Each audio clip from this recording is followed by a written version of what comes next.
Hi, I'm Clara Rose, and this is Influence Matters, the show where each week I share tips, tricks, tools, hacks, resources, and sometimes interviews with savvy influence builders just like you who want to strategically and intentionally cultivate and build influence, because we know that influence is how we organically generate leads for our business, ministry, cause, or brand. And that is why we're here today, my friends.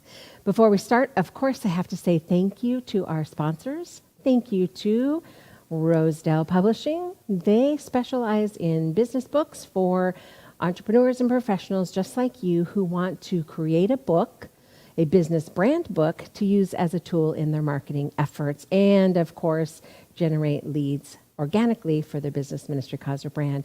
And then, of course, a special thank you to the fine folks over at Tampa Bay Multimedia and WeBeam TV, where we are here today in the studio, for they truly make this show possible. So thank you, thank you. Okay, so today we're going to talk about something that is near and dear to my heart. You know, each week we talk about things that are matters of influence. And influence is so integral. I can't even speak this morning. It's so important. It's such an important part of your business when you're trying to generate leads organically. Now, we can pay for advertising, and of course, we love word of mouth that happens when we take good care of our customers. But there's nothing like influence for generating those leads organically. And leads, that leads to revenue, and that creates a sustainable business, doesn't it?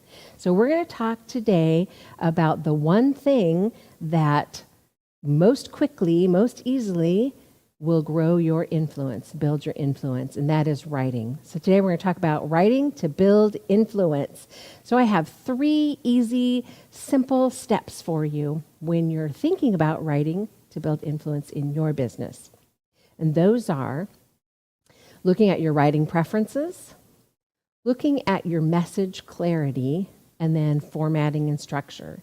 So these are the things that are going to make a difference when you're writing for influence. So you might say, but Clara, why do I need to worry so much about my message and my formatting and all those things? So just really quickly, my little soapbox that I get on is that it matters when people see something in writing from your business, ministry, cause, or brand. It matters that it's correct. It matters that there's good structure. It matters that it's formatted. It matters that your message is clear, and it matters when you're writing in different formats that you know what you're doing. So let's jump into ways that you can work on your writing preferences. Let's look at those first. What are your writing preferences? Now, what I mean by that is, where do you want to put your message in writing for the world? That might be copy, it might be blog posts, it could be magazine articles, and all of those are great options. Of course, your book, which we're going to touch on a little bit more in a few minutes. Ask yourself if you prefer handwriting or typing your words. Do you prefer a long format, or do you prefer a short format? So when you ask yourself, first of all, how do I prefer to write? This is the capture piece of your message. Some people really love the sitting down with paper and pencil, paper and pen, whatever you like. They think better that way. And if I want to sit by the pool in the morning, that's me. I'm going to have a tablet and my coffee, right? Sitting out by the pool, enjoying the fresh morning air and jotting down my notes. So that might be where I build out the bullet points that become my message. That might be where I work on edits, different ways that I pull information together. Of course, at some point you do have to hit the typewriter or the keyboard, I guess is the truth. Typewriters are gone, aren't they? But the keyboard, you're going to have to hit that at some point and create digital out of it, because no matter where you submit your work, it needs to be in digital format. There's actually statistics, which I'm not a huge statistic person, surprisingly, since I love strategy and strategic things.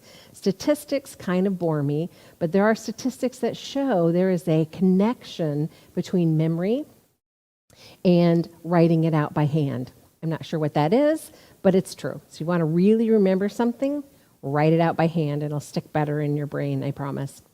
Okay, let's look at the different forms that you could use for your writing. As you're deciding, how am I going to get my message out to the world? You might use long form, short form, or just plain old copywriting. So what is long form? Long form is usually over 2,000 words, and it's intended to inform or educate. Now, of course, a book falls in this category. Articles and magazines might fall in this category. Anything longer form. Even some online publications will want a 2,000 word count. Short form is usually around 1,000 words, and it's best for engagement and connecting. Now, most of the magazine articles that I've done over the years have been considered short form or between short and long form. 1,000 to 1,500 words is a really common requirement from magazines, whether it's an online magazine or if it's a printed press magazine. And then, of course, copywriting. These are usually things that are 500 words or less, and they're used for marketing or media. So like your blog posts for social media, those might be 500 words to 1,000 words. Just remember that people have short attention spans when you're talking about marketing and media messaging. If you get really long-winded in a blog post, unless you're really careful about your structure and your formatting, you will lose people quickly. And we're going to talk about formatting in a couple minutes because it really does make a difference. Now, if you're talking social media posts, this is still a form of copywriting. I can't tell you how many times I see people's social media where their post, even though they have a lovely graphic in the background, sometimes they don't even bother to do graphics, which just aren't as effective. But either way, their grammar is poor or they're not capitalizing things. Just let me say this to the world. The I, standing alone, is always capital. Always. If you get a text from me, I'm going to capitalize the I because that is the way that it's done, my friend. Just be aware of those things. If you are of a younger generation or those kinds of things don't matter to you, consider this. Who is your audience? Does it matter to them? Because if you write something for me or I'm going to consume it in some way, it matters to me because those kinds of things matter to me. Other professionals, it's going to matter to them as well. So you have to think about for your brand, is it going to make a difference? I'm willing to bet that it does. So just something for you to tuck away in your brain, something important to remember. Let's talk about the nuts and bolts of writing. Anyone can write if you have a good copy editor. It's really 100% about your message clarity, your formatting, and the structure. Those are all necessary, and guess what? A good editor is going to do those things for you. So I'm here to say, hire an editor, my friends. An editor isn't going to cost you a lot of money, but they're going to make a huge difference when it comes to how your messaging looks to the world, how you present yourself as a professional or entrepreneur to the world. People want to connect with people who speak their language. And if you're after professionals and other entrepreneurs, other business owners, it's going to be really important that you put your best foot forward, and an editor can really help you do that. Now, not all editors are created equal. There are copy editors who will help you just with the editing of basic copy, and there are editors who work on structure and format. There are editors who work on all sorts of different types of things, sometimes social media posts. So whatever format that you're looking for, find yourself an editor that specializes in that kind of work. They are worth the money, I promise you. Then, of course, if you're hiring somebody for an editing of your book, that is a whole different ball game. So, for instance, when people hire me in my business, I do editing. I do developmental editing. If you've not heard that term before, it simply is the kind of editing that develops your content as it goes. So you can get your ideas, thoughts, concepts, whatever they are, out of your brain and into written format, and then a good copy or a good developmental editor can go in and make it flow nicely and develop the content for you a little bit. They're going to help you with grammar, punctuation, sentence structure in general, and then flow. Really important when you're considering a book. And of course, I do offer that when I co-write with somebody. That's part of what we work on, is that you have a good outline to follow, a good structure to follow, so that you don't meander too much. Because meandering in a book is going to lose your reader. Not that we're talking about books today, but I'm telling you, as you talk about editors, finding the right editor for the job is absolutely important. Okay, let's move on to the next piece before we run out of time. Let's talk about message clarity.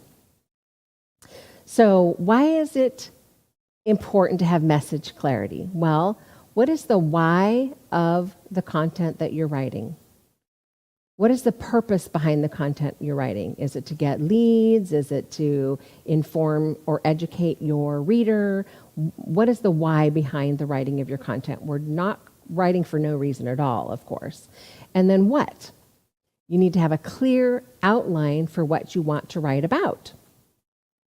So if you are trying to educate, you need to have clear bullet points that drive home the actual message that you're trying to get across. And then who are you writing for or about? Who are you writing to? Who are you writing about? This is just good when you're pulling together your content to have in mind. So if you're writing for people who are at a professional level in an organization, you're going to write differently than you're going to write for somebody who's just a layman who doesn't have the same understanding or knowledge that the professional in that industry is going to have. So I think you've probably heard this before. There's a couple of gurus out there that talk about know your why, start with your why. Really important. Start with your what, but really important to start with your who. I do have a pro tip for you, of course. If you use a tool like Grammarly or in Word, you can use Editor if you're a Word person, because grammar really does matter.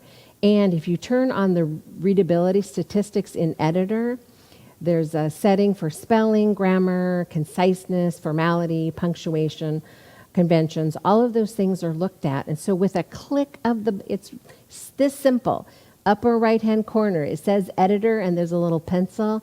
Click on it, and it's going to look through your entire document, and it's going to look for those things. Are you using good sentence structure? Is it concise? Is your grammar good? Is your punctuation good? It's going to give you suggestions. And then once you correct those things, actually a little pop-up is going to say, oop, 100%. A little pop-up is going to tell you what your reading level is. Now, your reading level becomes more important as you talk to the general population, understanding that I don't totally agree with this, but the experts say you really should write at a 5th or 6th grade level. Now, I would hope that most of you who are watching this, we read and write and function at higher than a 5th or 6th grade level. But I suppose that's not always a good assumption for everyone. I like to keep mine hovering around the 9th or 10th grade level. Then I know that pretty much anyone who consumes my content with my ideal customer is going to be able to read and comprehend. Depending on the project that I'm working on with a client, I may adjust that. So if you're writing for a younger audience or a less educated audience, you could drop that. But it's going to give you a readability. It's also going to tell you how many passive sentences you've used, some of those things that are important. If you really care about getting good message clarity, you're going to pay attention to those things. You're going to pay attention to how is my end reader going to be able to consume this content? Is it easy to read? Does it flow? All of those things are going to make a difference and matter. All right, let's move on. Let's talk about message clarity. Now, we did talk about it a little bit a minute ago, but I want to go into more deeply your message clarity. What is the purpose of writing your content? Now, we talked about it just briefly a second ago, but I want you to really dig deep here, right? Dig deep and say, what do I want to accomplish with the writing of this, right? Am I looking to educate my customers so that they buy my product? Am I looking to tell my customers about my professionalism? Am I looking to educate people about the differences between hiring me versus hiring somebody else? I use this often in my own writing because in the industry that I'm in, there are a lot of people who will book coach you or help you write your book. There's a ton of people out there. Some of them have never even written their own book, which I always find interesting. How can you possibly do something that you, for someone else, that you've never done for yourself? But that's an important piece to understand, is that there's differences between you and the other people who offer the services that you offer. So your why, part of your why, is to educate them about those differences. And then having that clear outline about what you want to write. I see too many people skipping this, so I really wanted to hammer this home. Get a good outline, bullet points, if you will, 3 bullet points. What do I want to say in this? It will prevent you from rambling and meandering all over the place. If you say, in this marketing message, I want to make this point, and this point. Then as you flesh out the pieces, you make sure you're staying on task or on track to what it is you're really trying to accomplish. And then, of course, I already really talked about this a lot, but don't forget who you're writing for. It makes a difference. Who are you writing for or writing about? Okay, enough of that. Let's move on to formatting and structure, which is super important. Here we're talking about paragraph length, short or long, reading ease and level, which we talked a little bit about with the editor, your syntax, which is just the structure of your sentences, sentence length, and justification. Here's a pro tip for you. Many people will not know why something looks off or feels unprofessional, but they are going to notice that something's not right. Have you ever read something and you thought, well, that feels wonky or that doesn't read right? You might not know why it doesn't feel right unless you have a strong, English background or educational background. And even for me, sometimes I'll read something and I'll think, gosh, that just feels weird. That doesn't read right. Something about it isn't right. It could be the syntax of the sentence. It could be the justification is off. Whatever it is, those kinds of things I notice easily. But sometimes something will, I don't know why this isn't right, but something's not right. So as you read through your paragraph or article or whatever you've written, make sure that you go back and you look at formatting issues. Paragraph length is really important in a book, for instance. Paragraph length when you're in an article in a magazine or on a blog post, those things matter too. That's a chunk of text that people can get overwhelmed by. So you want to make sure that your paragraphs aren't so chunky and so large that it detours people from reading the content. So chunk it up a little bit so that it doesn't look like they're never going to get through that paragraph. Also, you don't want to have it so chopped up into paragraphs that it doesn't make sense. Sometimes sentences do need to go together in a paragraph, or it feels choppy when you try to read it. Then, of course, your reading level is super important based on your audience. And, of course, your sentence length.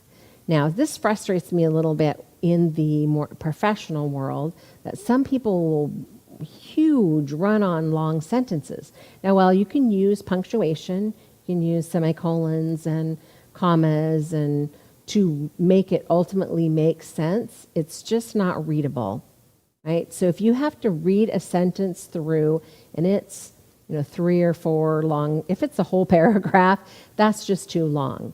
People are going to have a hard time tracking with that. So see if there isn't a way that you can break them up into shorter sentences and still make sense.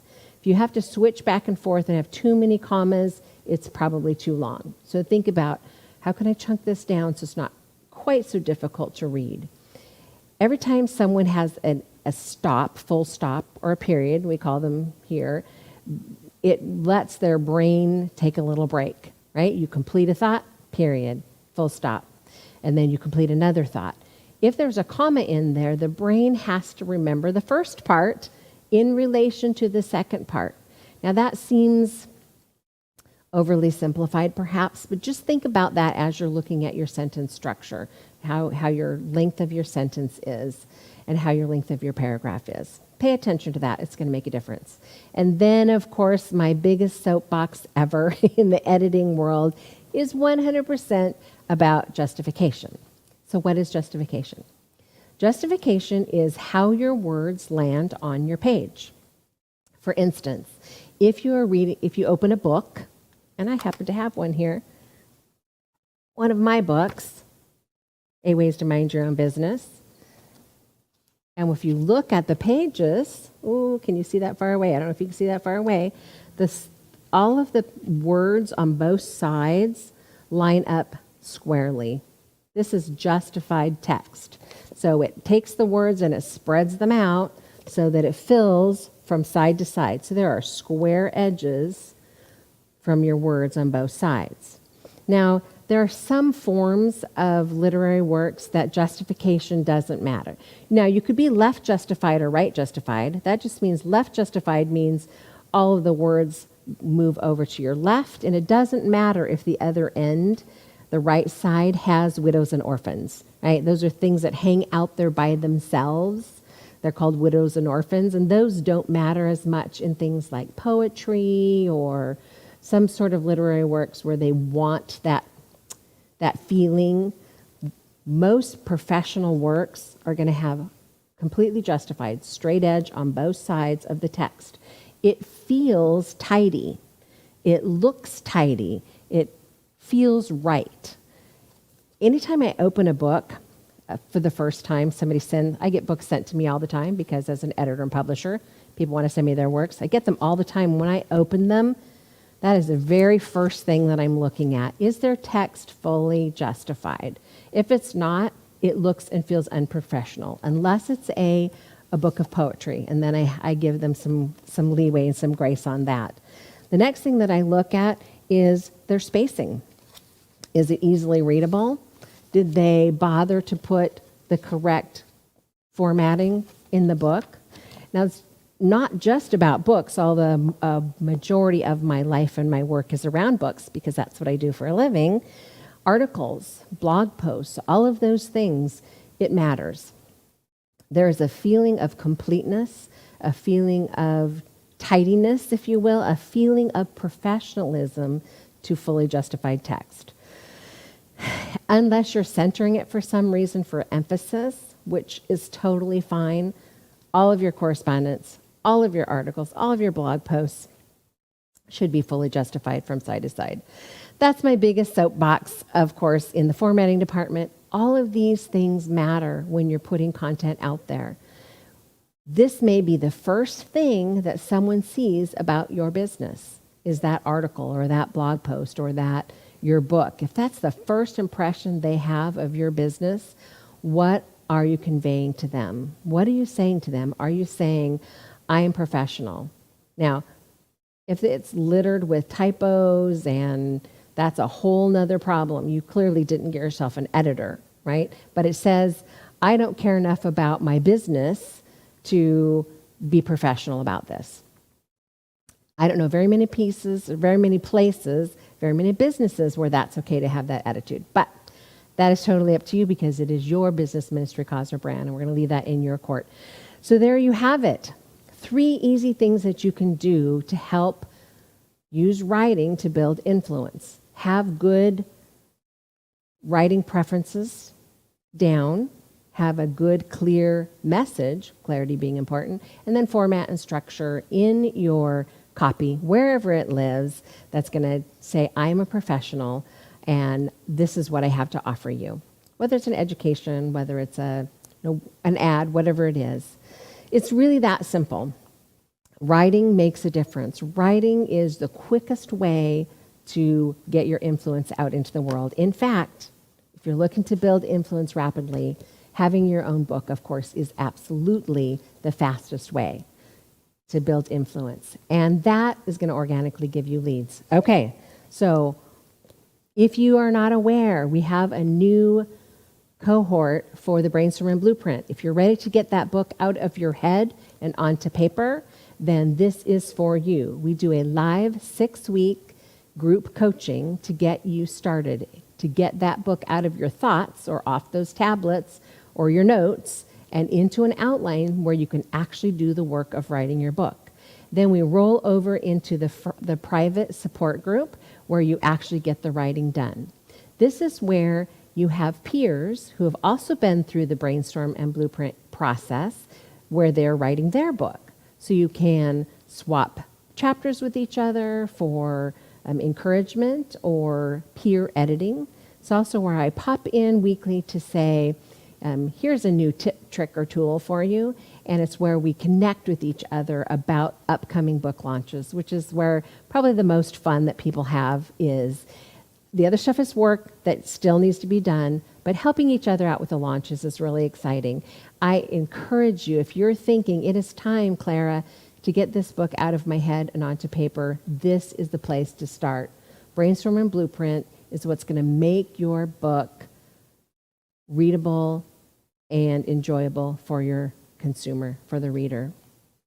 Keeps you from wandering all over the place, and bonus, it's going to keep you from having writer's block.